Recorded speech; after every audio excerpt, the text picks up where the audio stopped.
Top quality और consistent performance के लिए सिर्फ सिल्वर पंप नाम याद रखना। સત્ર શરૂ થઈ ગયું છે, પરંતુ શિક્ષણ વિભાગના અંધેર વહીવટના કારણે વિદ્યાર્થીઓને શિક્ષણથી વંચિત રહેવાનો વારો આવ્યો। કંઈક આવી ઘટના બની છે, કેમ કે રાજ્યની ગ્રાન્ટેડ શાળાઓમાં શિક્ષકોની ઘટ છે, તો નવા શૈક્ષણિક સત્રના પહેલા જ દિવસે ગ્રાન્ટેડ શાળાઓ સામે એક નવી સમસ્યા ઊભી થઈ છે।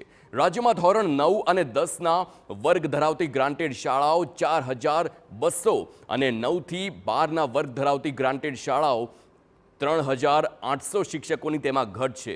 તો બીજી તરફ શાળાઓમાં જ્ઞાન સહાયક શિક્ષકોની મુદત લંબાવવાની વાત કરવામાં આવી છે, પરંતુ જ્ઞાન સહાયકો પણ હાજર થયા નથી। આ સાથે જ આચારસંહિતાના કારણે તાત્કાલિક શિક્ષકો મળી રહે એવી પણ શક્યતા નહીવત હોવાથી વિદ્યાર્થીઓનો સમય બગડે તેવી સ્થિતિ સર્જાઈ છે।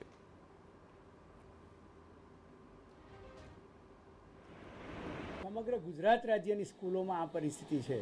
જો આમને આમ થશે તો ગ્રાન્ટેડ સ્કૂલો જે છે એ ધીમે ધીમે બંધ થતી જશે।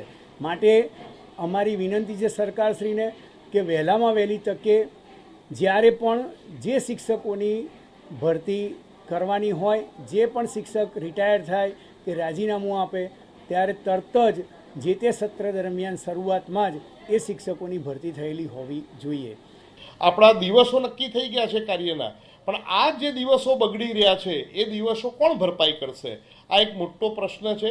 એટલે સરકારશ્રી દ્વારા આ વિદ્યાર્થીઓના શિક્ષણના દિવસો ન બગડે એના માટે આપણે સૌએ એક તાકીદે કાર્યવાહી કરવી જોઈએ। અને ભલે પ્રવાસીના ધોરણે કે કોઈ પણ માધ્યમથી 1 મહિનો આચારસંહિતા સુધી, જ્યાં સુધી શૈક્ષણિક ભરતી ન થાય ત્યાં સુધી પણ દરેક શાળાને શિક્ષક મળે એવી અમે સરકારશ્રીને નમ્ર વિનંતી કરી રહ્યા છીએ।